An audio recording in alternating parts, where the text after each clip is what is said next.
महर्षि उड़िया बाबा को भी एक उपासक ने प्रश्न किया था कि महाराज जी मन कैसे रुके। तो उड़िया बाबा ने उत्तर दिया नियम पालन से। यदि हम नियम पर दृढ़ रहें तो मन हमारा क्या कर सकता है। नियम तो परमात्मा देखता है, हम लोग नियम पर दृढ़ नहीं रहते, इसी से हमारे देश की दुर्दशा है। संध्या वंदन तक का नियम जाता रहा है, भजन करने के लिए नियम की बड़ी आवश्यकता हाँ, बड़े नियम की आवश्यकता है। तो जैसे प्रातः काल से सायंकाल तक की हर व्यक्ति की अपनी एक दिनचर्या होनी चाहिए।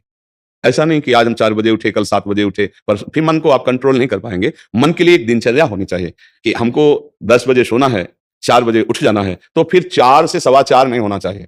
4 बजे उठ जाना, ऐसा नियम बना ले। और उठ करके हमको थोड़ी देर नाम जप करना है, थोड़ी देर हमें वाणी जी का गायन करना है, थोड़ी देर हमें ध्यान, एक अपनी दिनचर्या। फिर हम अपने संसार के कार्य के नियम, जो संसार के कार्य हैं, उनको भी करते हुए भगवान को समर्पित करें। जैसे जो पद में है, जो आपको राष्ट्र सेवा मिली है, जो आपको समाज सेवा के पद मिले हैं, या आपको जो घर की सेवा के कार्य मिले हैं, उनमें बहुत धर्म पूर्वक आचरण होना चाहिए।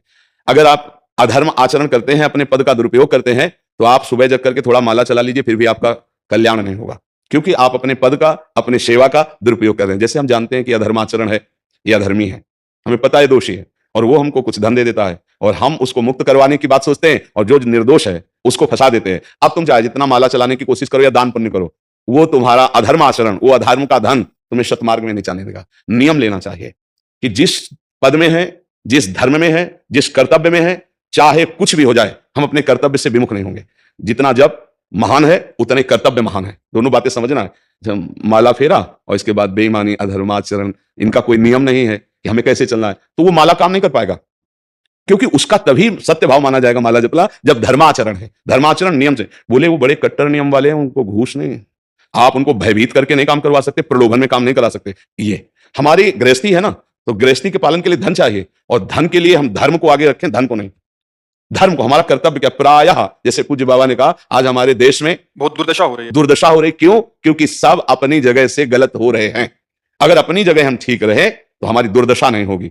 हमारा भजन कम होगा, लेकिन हम धर्म से चल रहे हैं तो हम विजयी होंगे। हम भगवान को प्रसन्न कर सकते हैं, क्योंकि हमें जो कार्य मिला है वो भगवान का ही कार्य, सृष्टि भगवान का कार्य। जैसे नए बच्चे कुछ वकालत पढ़ रहे थे, तो यहाँ के प्रश्न किया था कि हम जानते हैं कि वो दोषी नहीं है, हम जानते हैं कि वो दोषी है, पर दोषी हमें पैसा दे रहा है, तो हम वकालत पढ़ी इसीलिए, हम उसको जिताएंगे, तो क्या कोई पाप है? तो उनका खुला पाप है। बोले नहीं, हमारी कोई ऐसा कंपनी दो, ऐसा कुछ बोले कि हमारी कंपनी को ये सिखाया जाता है, तो हमको तो ये करना ही होगा, अगर नहीं करेंगे तो हमारी वकालत का मतलब क्या रहा? तो नहीं, वकालत का मतलब अधर्मी को मुक्त करवाना नहीं है। वकालत का मतलब अधर्मी के सबूत एकत्रित करके उसको दंड दिलवाना है, और धर्मात्मा को मुक्त करवाना है। अब इसके लिए आपके पास अर्थव्यवस्था अगर कमजोर भी है, तो धर्म व्यवस्था आपकी पूरी है। धर्म व्यवस्था ठीक है तो परिवार स्वस्थ रहेगा, सुखी रहेगा, भगवान आप पर प्रसन्न रहेंगे। अच्छा, फिर हमने तर्क रखा कि जैसे आपकी बहन के साथ कोई गलत व्यवहार करे, आपको पता है, और वो आपको 10 लाख रुपया घूस दे, तो क्या आप उसका पक्ष लेंगे? नहीं। तो फिर दूसरी बहन के साथ किया है। अब यहां विचार करना है ना, अपने भाई का अगर कत्ल किए हो, मुझे पता हो कि ये दोषी है, तो क्या हम पैसे से उसको मुक्त करने देंगे? लगेगा कि जान की बाजी लगा देंगे, तुम्हें हम ऐसे ही, एक गरीब आदमी की किसी ने हत्या की, तो आपका पक्ष बनता है। पर यह ज्ञान कहां मिलेगा? बिना अध्यात्म के ये ज्ञान तो मिलेगा नहीं। ज्ञान तो इस बात का मिला कि कैसे पैसा कमाया जाए। अच्छा, वो पैसा यदि अधर्म से आया है तो आपकी दुर्दशा कर देगा, आपकी बुद्धि भ्रष्ट कर देगा। तो जो बाबा कह रहे हैं कि आज हमारे समाज की बड़ी दुर्दशा हो रही, उसका कारण यही है कि हमें अध्यात्म का ज्ञान नहीं, हमें धर्म का ज्ञान नहीं, और बड़ी बड़ी गलतियां हो जाती है। बिल्कुल पता है आदमी निर्दोष है, और हम धन के प्रभाव से उसको दंड दे देते हैं। वो दंडा भगवान जब आपको पलट कर देंगे तो आप सह नहीं पाओगे, उसका परिणाम बहुत बुरा होता है। तो इसलिए समाज को चाहिए अपने अपने कर्तव्य का पालन करते हुए एक नियमावली बना ले। जैसे कुछ दुकानों का नियम होता है कि वहां फिक्स रेट होता है, नहीं होता? वहां ये नहीं चलेगा कि कसम से कहते हैं कि तुम्हें हम अपना जान करके कि 100 रुपया मीटर ये मिला है, हम बिल्कुल मुनाफा नहीं ले रहे। नहीं, झूठ क्यों बोल रहे हो? दुकान खोले मुनाफा के लिए, झूठ क्यों बोल रहे हो? नहीं लेंगे मुनाफा, हम जितने का लाए उससे मुनाफा लेंगे, पर 120 रुपया मीटर देंगे, कपड़ा बढ़िया है, नाप फिट है, इससे नीचे नहीं उतरेंगे, हमें सफाई देने की जरूरत नहीं है, कि हम कसम खाते हैं या ऐसा। हम जानते हो ये बिजली है, दुकान है, नौकर लगे हैं, तो इसका मुनाफा लेने के लिए दुकान खोलें, कोई दान करने के लिए तो नहीं। तो सबको पता है मुनाफा लेगा, लेकिन एक फिक्स दाम, उससे 10-20 रुपया का मुनाफा लेकर के हम उसको बेच रहे हैं। लेकिन झूठ क्यों बोले? बोले झूठ के बिना धंधा नहीं चलता। नहीं, ऐसा नहीं है। अब असत्य बोलोगे तो उससे जो आपको मुनाफा मिलेगा वो आपकी बुद्धि भ्रष्ट करेगा, और सत्य है कि मुनाफा के लिए है वही चीज, और आप एक फिक्स रेट में दे रहे हैं, बढ़िया है। अब अगर आप कोई मिलावट करके भोजन सामग्री दे रहे हैं, आपको पता है, तो जो खाने वाले के हृदय में बैठे हुए भगवान है, वो तुम्हारे जीवन में मिलावट कर देंगे, तुम्हारा जीवन महान दुखमय हो जाएगा। ये कहां समझा जाता है? एक आदमी सिंथेटिक दूध बना रहा है, उससे कहो ये अपने बच्चे को पिलाओ, नहीं पिलाएगा। फिर ये दूसरे का बच्चा जब पिएगा तो उसकी हालत क्या होगी? दूसरे शरीर में जाएगा तो हालत क्या होगी? वो केवल धन की बुद्धि रखता है। एक आदमी घी में केमिकल मिला रहा है, एक ऐसे अभक्ष पदार्थ मिला रहा है, वो स्वयं नहीं खाएगा, लेकिन वो होटलों में भेजा जाएगा, हजारों लाखों लोग खाएंगे, बीमारी बढ़ेगी, उसको रुपया से मतलब है। ये चीज, ये दुर्दशा हर जगह धर्म का ज्ञान न होने के कारण फैल रही, नहीं फैल रही। एक मरीज बीमार है, असली दवाओं में पैसे ज्यादा है, नकली दवा लेकर के असली के दाम में बेच देना, उसको बिल्कुल फायदा ना होना। लेकिन परमात्मा देख रहा है, तुम जानते हो नकली दवा है, वो तो नहीं जानता बेचारा, ज्यादा पढ़े लिखे नहीं, किसान आदमी गांव का आया है, तुमने दे दिया और उसने पैसा दिया असली के। अब वो पैसा तुम्हारी बुद्धि भ्रष्ट करेगा, तुम्हारे परिवार में कलह पैदा करेगा और तुम्हारा पतन कर देगा। ऐसे हर डिपार्टमेंट में, हर विषय में यदि हम अपने धर्म से चले, अपने सत्य से चले और थोड़ा भी भजन होगा, वो आपको उत्तम गति प्रदान करेगा। पर ऐसा कहां समझ में आ रहा है? अध्यात्म के बिना भला ऐसा समझ में आएगा? तो इसीलिए कह रहे हैं हमारे देश की दुर्दशा हो रही। पूर्वजों में पहले यह था कि हमारा धर्म नहीं जाना चाहिए चाहे प्राण चले जाएं, हमारा चरित्र नहीं जाना चाहिए चाहे सर्वस्व नष्ट हो जाए। आज इसकी कोई परवाह नहीं, तो उसी से बुद्धि भ्रष्ट हो जाती है, जीवन एक पशुवत आचरण वाला हो जाता है और वो अपने को बड़ा सुखी समझने लगते हैं कि हमारे पास बड़ा वैभव है। लेकिन प्यारे, उस दिन को याद करो जिस दिन तुम्हारा आखिरी समय होगा, ना तुम्हारा फार्म हाउस जाएगा, ना महल तुम्हारा जाएगा, ना बैंक बैलेंस जाएगा, ना कोई व्यक्ति और ना ये शरीर। अब तुम्हारे कर्म तुमको भोगवाएंगे। उस समय की कौन याद करता है?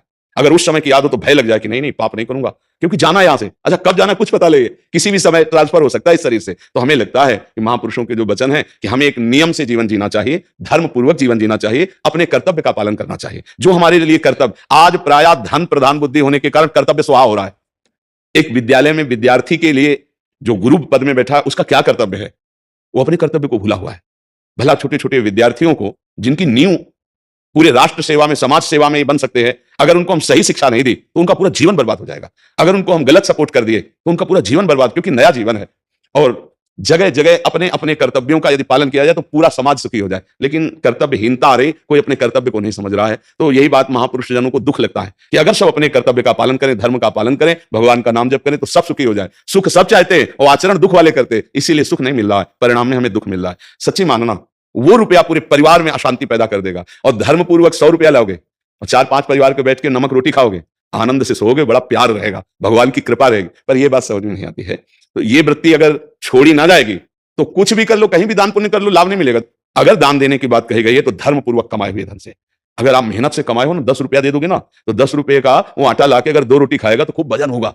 और आप 1 लाख रुपया बेईमानी कर रख दोगे ना, तो बैठे बैठे वो गंदा ही सोचेगा, वजन नहीं होगा। उसका गंदा सोचना और आपका गंदा करना, दोनों मिलकर के, उसके कारण भी तो आप बने ना, तो आपका ही पतन हो जाएगा। उसको तो भगवान बचा लेंगे क्योंकि भगवान की शरण में। तो मुझे लगता है अधर्म के धन से कभी किसी को लाभ नहीं मिलता। तो अपने कर्तव्य का पालन करते हुए यदि नाम जप किया जाए तो बहुत जल्दी हमको लाभ प्राप्त हो जाए। बहुत सुंदर, मतलब ये चर्चा होती है, अगर आप लोग इसको धारण कर ले तो निहाल हो जाएगी। सच्ची कह रहे, ये जो बातें हैं ये बहुत सुंदर जीवन को पुष्ट करने वाली हैं, पर आप धारण कर लें तो बात है। नहीं तो जैसे लाभ दिखाई दे रहा 50,000, तो ये बातें भूल जाओगे, ये बातें अच्छी नहीं लगेंगी। यार बहुत बढ़िया काम घर में आएगा, पर हमारी ये बात ध्यान रखना, वो 50,000 घर में अशांति पैदा कर देगा। सच्ची मानना, आप धर्म से चलना, धर्म से चलोगे तो भगवान तुम्हारी रक्षा में रहेंगे। अधर्माचरण, देखो कैसी कैसी घटनाएं होती हैं। बढ़िया कार है, फिल्मी गाना लगाए चल रहे हैं और वो एक्सीडेंट हुआ, आग लग गई, बाहर निकल ही नहीं पाए, वो अंदर ही जल गए। क्या हुआ? ये करोड़ों रुपए की कार भूंज दिया तुमको अंदर ही बैठा के, धू धू करके आग लग गई, अंदर जल। ऐसे जलना चाहते हो या भगवान के आनंद में चिंतन करके शरीर छूटे और फिर दाह संस्कार हो ऐसे कि सब लोग भगवान के नाम का कीर्तन करते ही जा रहे, फिर आपका अंतिम संस्कार वहां जीवित जल गए? क्या हो सकता है? एक एक पल तुम्हारे कर्म का हिसाब होगा, एक एक सेकंड का। ऐसे कर्म करो कि हमारा अच्छा हिसाब हो, बुरा हिसाब। ये मत समझो कोई देख नहीं रहा, वो देख रहा है, जिसको हिसाब कर रहा है वो देख रहा है। उसके लिए कोई वकील या किसी सबूत की जरूरत नहीं होती, वो सर्वांतर्यामी आपके अंदर बैठे ही देख रहा है। तो सदैव जैसे सत्संग सुन रहे हैं, तो अगर हाथ जोड़ के प्रार्थना है, थोड़ी भी बात मान लोगे तो आप सच्चे सुख के मार्ग में चलने लगोगे। नहीं तो भाई बहुत गंदी हवा चल रही है, माया की बहुत गंदगी ऐसी फैल रही, कलिकाल है ना, कि ये बातें किसी को पसंद नहीं आती। वो बात बताओ कि हम कितना रुपया कमा ले, कैसे कितने भोग भोग ले, और वो अध्यात्म में नहीं है। आपको सच्चे धोखे में मत रहना। अध्यात्म में है, जितना आप धर्म से चलोगे उतना सुखी होगे, और लोक में है जितना धन मिल जाएगा उतना सुखी माना जाएगा। लेकिन वो सुख नहीं है, वो चंद मिनट के लिए हाइलोजन की तरह जलेगा, फ्यूज हो जाएगा। और धर्मात्मा दीपक की तरह जलेगा, पर बहुत काल तक चलता रहेगा। इन बातों का चिंतन कीजिए, खूब नाम जप कीजिए और भगवान के भरोसे रहिए, गंदे आचरण मत कीजिए।